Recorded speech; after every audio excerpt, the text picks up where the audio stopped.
Assalamu alaikum. Welcome to the Department of English Government Postgraduate College ATTOCK. I am Sheheryar Khan and we would be studying 20th century novel. In my previous lecture, I introduced you to different concepts related with the 20th century novel. I elaborated that how the 20th century novel, especially the novels that are included in your syllabus that belong to the first half of the 20th century, I elaborated in my previous lecture that how the influences on 20th century novel they can be traced back to the later half of the 19th century. In that lecture we also discussed that how the 19th century, especially the later half of the 19th century after 1850s, it was a period of great upheaval. There were so many changes taking place in the intellectual plane, in the economic and political sphere, and also at the social and cultural field. We would be discussing those changes, that how those changes were shaping the societies of Europe and how they were there was different kind of trends that were taking place, that were shaping the societies of Europe, and how those trends they at the end they contributed in shaping modern novel as well. The first important factor that we would be discussing is that of Industrial Revolution.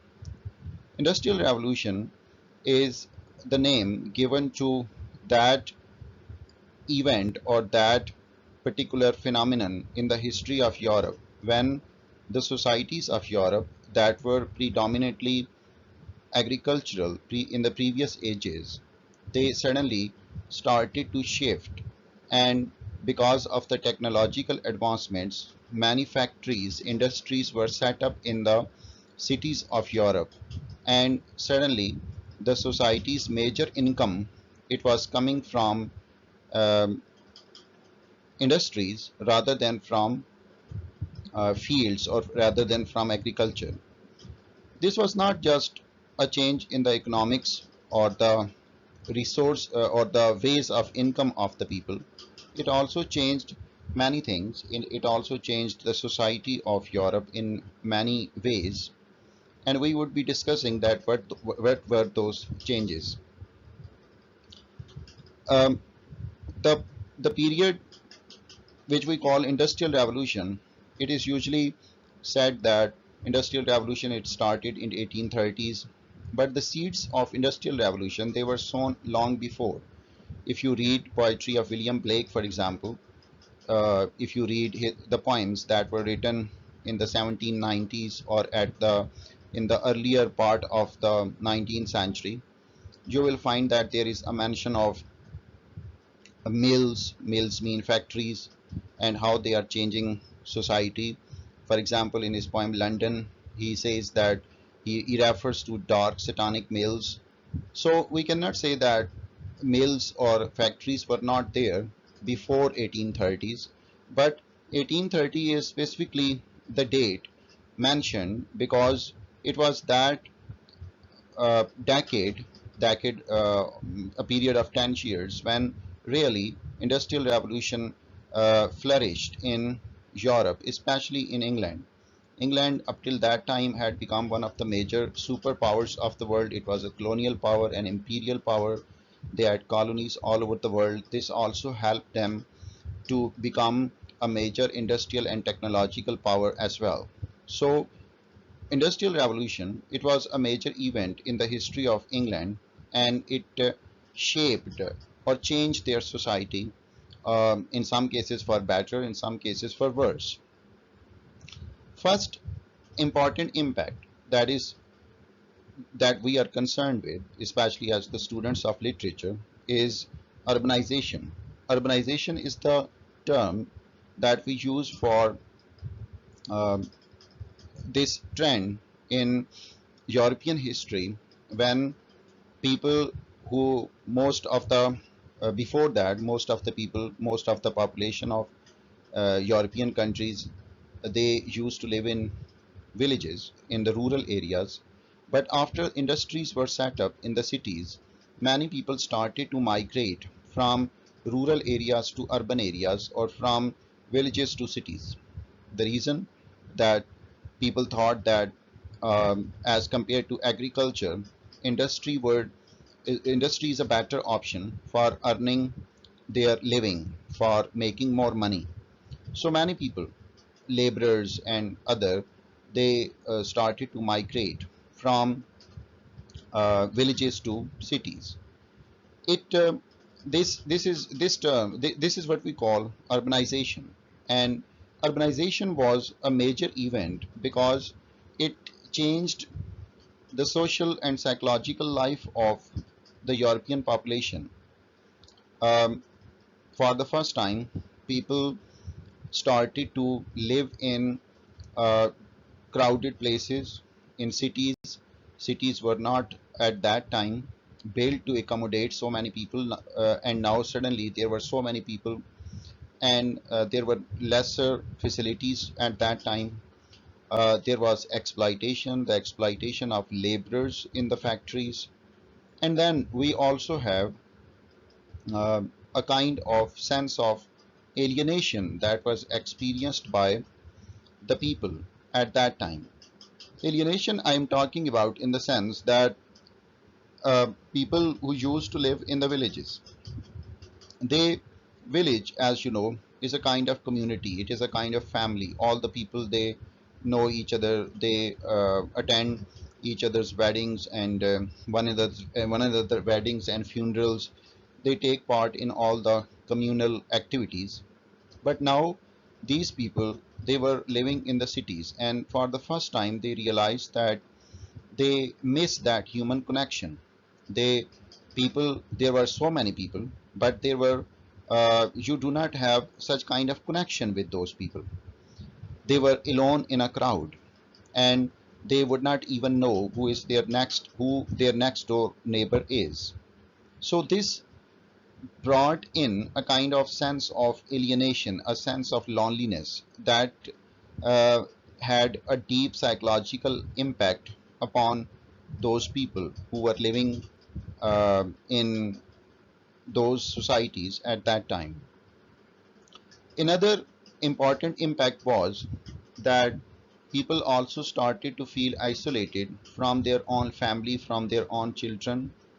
The reason being that factories, they used to have very long working hours in those times, up till there are instances in history books that it was quoted that some of the factories, they would force their workers to work 18 hours a day even.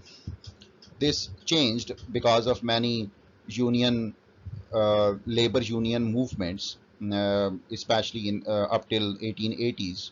But before that, because there were no labor laws, so people suffered. The factory owners would exploit them. They would exploit their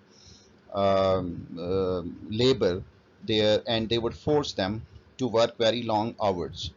Now, a laborer who is working such long hours, he would feel that he does not have enough time for his family, for his children. He would even feel isolated from them too.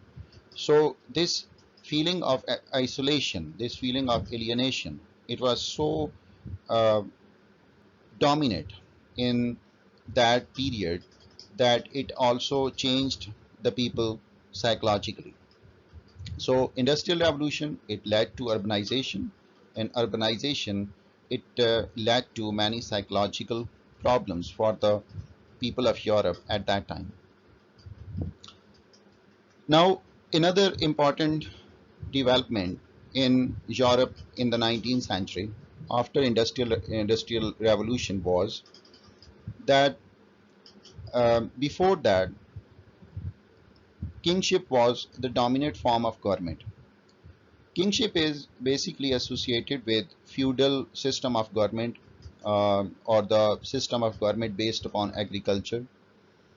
Now, when industrial revolution took place, it brought in this new mode of production, or this new way of earning one's income.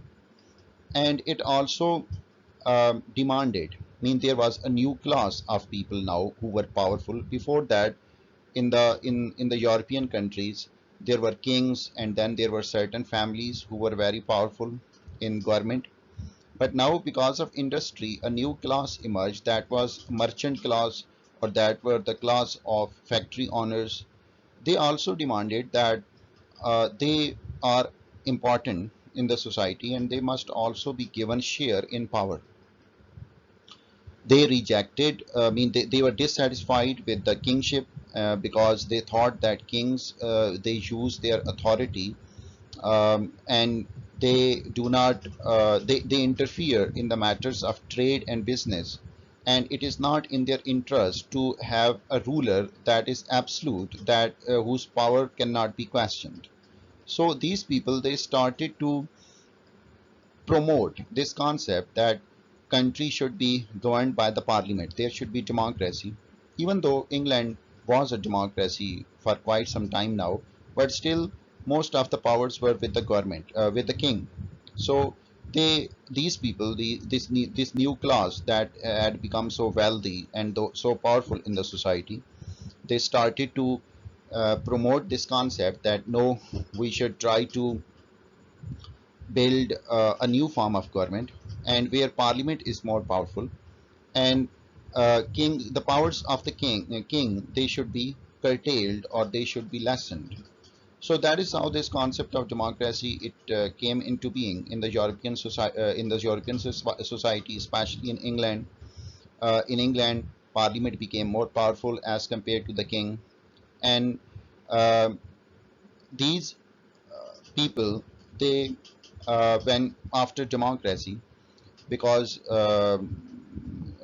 they now people would come into power through the vote. So there was also this increasing demand that um, education, it should be for all.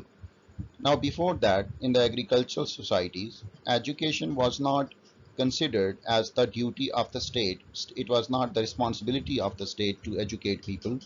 So there were no government schools. Most of the schools were run privately, and most of the population, they would not take interest in education. Now, suddenly there was this increasing demand that all people should be educated. There were two reasons for that. First reason was that um, previously in the agricultural societies, people were not expected to uh, to be educated. Most of the people would work in the fields, and education was not needed for that kind of work. But now a huge population was working in the factories, and factories, they needed at least some kind of education, some kind of educated labor, so that that labor can operate different machines. This is the reason that these industrialists, they started to press the government that it should educate all the people, so that they can have a proper labor class that would work in their factories. The second reason was that because now the political system was democracy, and um, the people who are completely uneducated, they do not know how to vote, and they do not have the sense to whom they should vote. So all the people, they should have at least universal primary education, so that they can have some sense of the political process, the process of casting vote, and all that. So first reason was economical, the second reason was political, because of which this concept of universal primary education was introduced in the 1870s. So these were some of the major, uh, you can say, factors that uh, were taking place in the society of that time, in the later half of the 19th century, and they we should keep these factors in view when we are discussing these novels that are included in your syllabus. There was another important development too.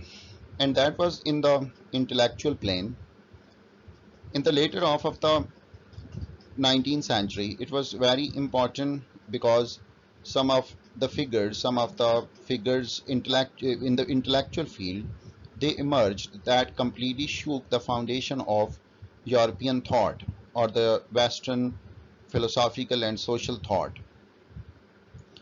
The most important figure that emerged in this period was that of Charles Darwin, who in the 1850s published his first book, The Origin of Species, in which he presented his theory of evolution.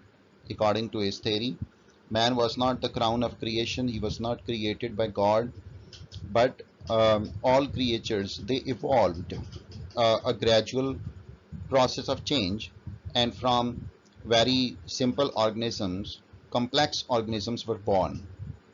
He stated that life started on earth in form of very simple organisms, unicellular organisms. These unicellular organisms, they were later transformed into multicellular, and from then over millions of years, a process started, and that process, it continued, and later on we had very complex form of lives, and that ended in the creation of man. So in this way, Darwin, he questioned the religious belief, the Christian belief, that man was created by God himself. He means his book, even though he did not say it, but in his book it was overtly or in a hidden way, it was stated that basically man is not the crown of creation, he was not created by God, but he came through evolution. So European societies that were increasingly becoming more and more secular, Charles Darwin contributed in making them even more so by declaring that uh, there might be no God because everything is created through a process of evolution. So his book, it also shook the foundation of religion and foundation of many other intellectual thoughts in the history of Europe. The second most important figure in the later half of 20th century was that of Sigmund Freud, the Austrian psychoanalyst, the founder of psychoanalysis, who completely changed the way human beings think about themselves, about their psyche, about mental abnormalities, and he presented his own theories about consciousness. He formulated the theory of consciousness and then unconsciousness. And in this way, we can see that Sigmund Freud, his psychological theories, they um, investigated many facts about human psyche, the way we look at the world, the way we understand other human beings, the way we look at the society and everything.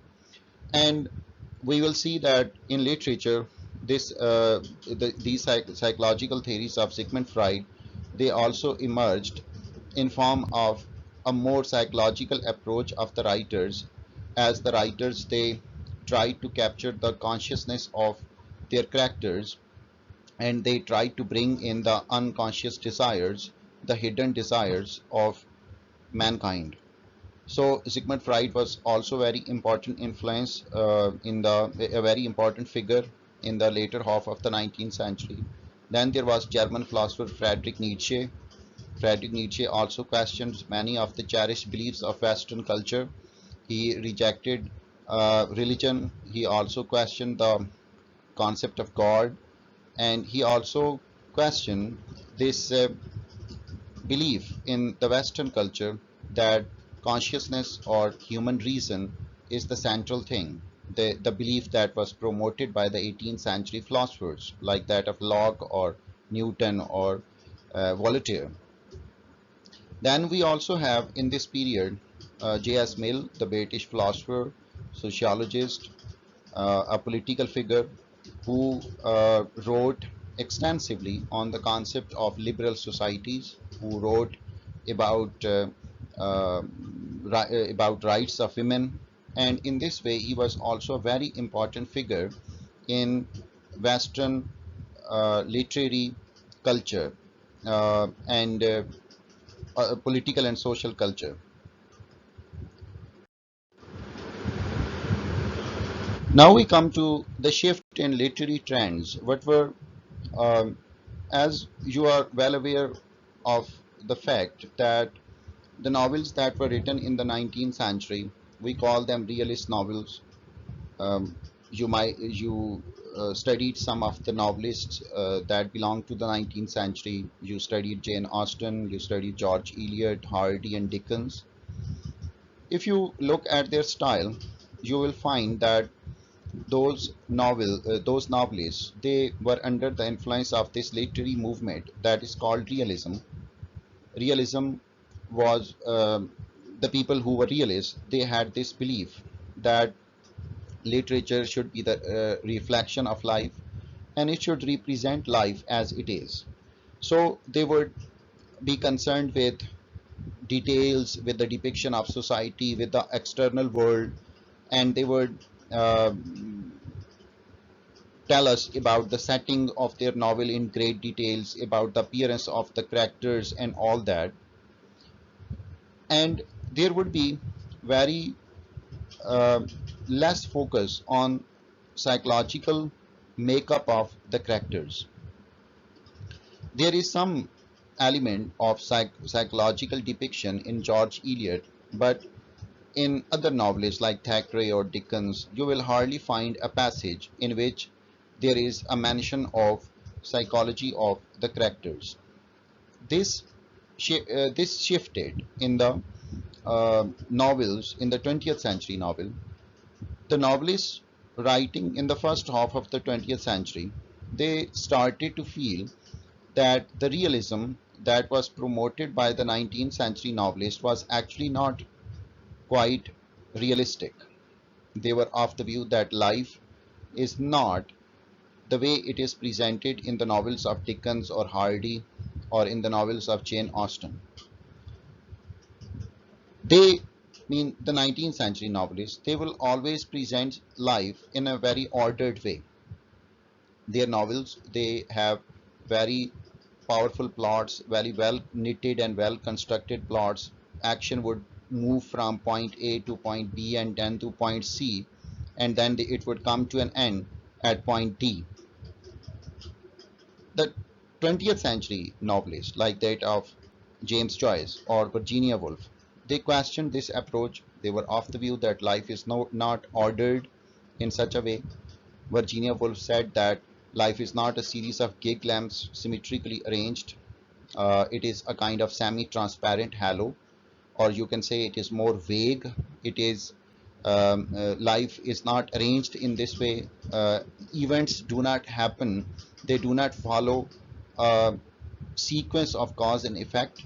It is not, the events are not connected with each other the way they are represented in the 19th century fiction. They were of the view that life is more the essence of life. It can be found in the consciousness of the characters. It is not in the outside world. Therefore, you will see that in these novels that we would be studying in this course, there is an a shift from the external world to the internal world. That is, instead of depicting what is happening outside, these novelists are more concerned with what is happening inside the minds of the characters. The novels, novels, they have a more subjective approach, not an objective approach related with the outside world, but a more subjective approach with the internal life of the characters.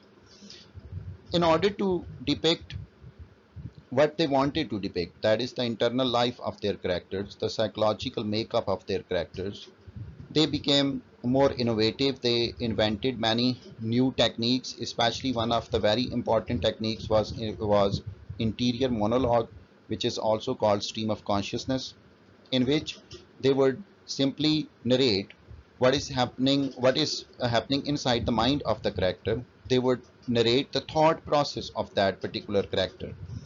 In a If you look at our thought processes, the way we think, you will find that our thought processes are very, uh, you can say, very random, without any order, without any sequence. We at one moment we are thinking about one thing, the next moment we are thinking about something else, and this goes on and on. The consciousness, it never stops. It is just like a stream, like the flow of a stream.